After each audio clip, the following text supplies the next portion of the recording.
Good evening, Minister Vaasudeva Naanayakara. Good evening. Good evening. Yes. Minister, what do you think about the militarization of the civil affairs of the whole society in the Northeast? Well, militarization is everywhere. It is partly a result of the war. And once the military has become the most supreme power in defeating the LTT in the war, they continue to seek that supremacy. They continue to seek that supremacy even in civil affairs. So therefore, it is to be expected after any war,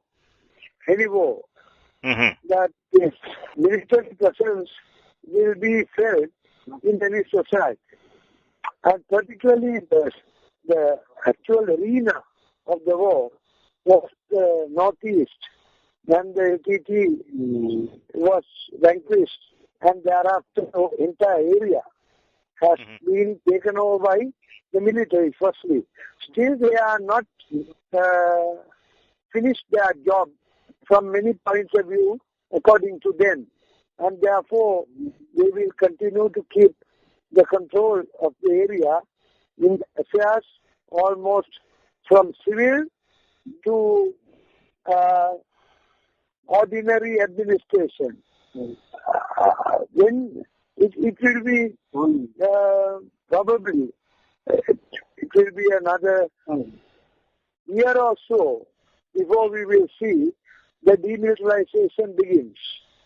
The militarization in the sense of military officers being appointed to various administrative positions and other officers in the state administration is also a kind of militarization which is flowing over into the southern part of the country, again as a result of the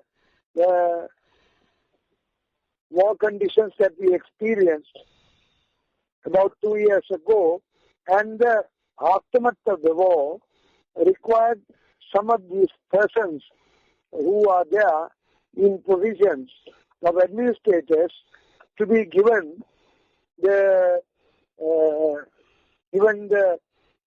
tasks and given the duties that are generally performed by the administrative officers, like say a coast conservation department. The coast conservation department is normally a civilian matter, but there is a military person appointed at the top, because coast conservation is also connected with the coast security and marine security. So therefore, this overlapping conditions of the needs of the different departments and so some of these administrative matters, civilian affairs, become overlapped with certain security requirements and security issues. And in those areas, military personnel are being used in civilian capacity, not in their military capacity, but in their civilian capacity to carry out some of those tasks. According to the government, such overlapping areas are many security concerns and other civilian administration needs.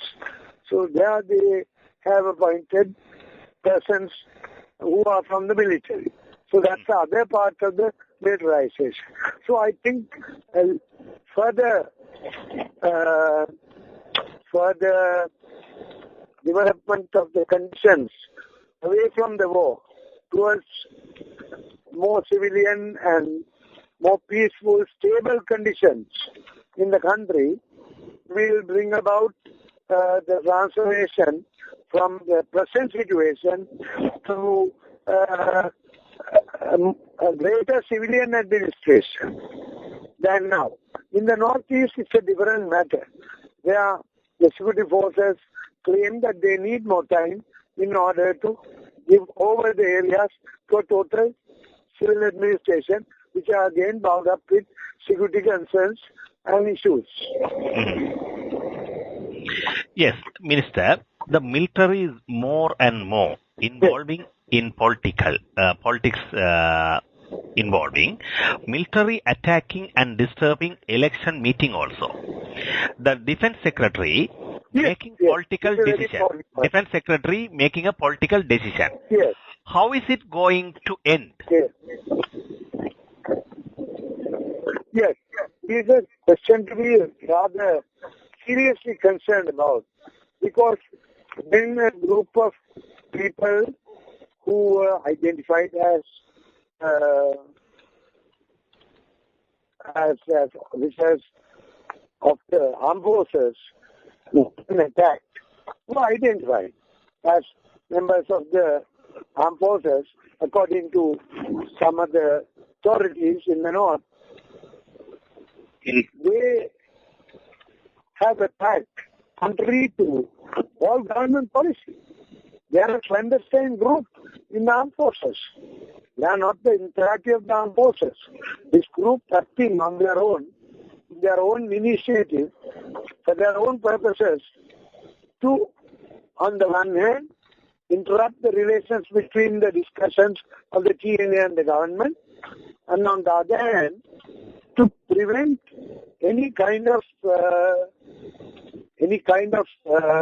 political space being given to the Tamil nationalist aspirations.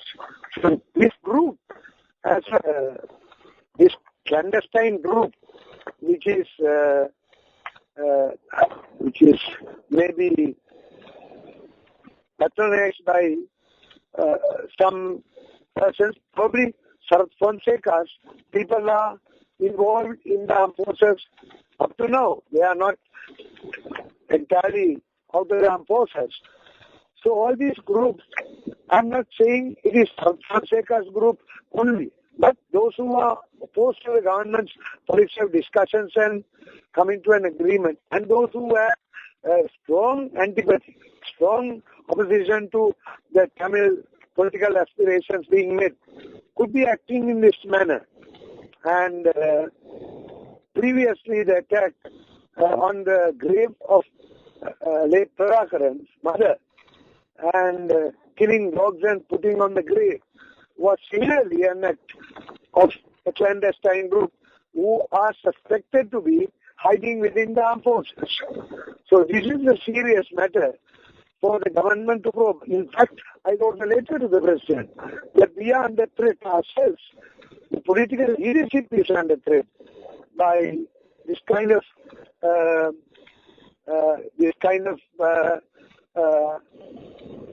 what do you call it? Formations. Mm-hmm. This kind of formations inside the army. How far these have spread out should be probed too, and we should take very serious notice of the situation developing from within the armed forces. That I know. I have written a letter to the President too. Okay. Thank you very much, Minister, for participation in our discussion. Okay. Thank you. Okay, thank you. Bye.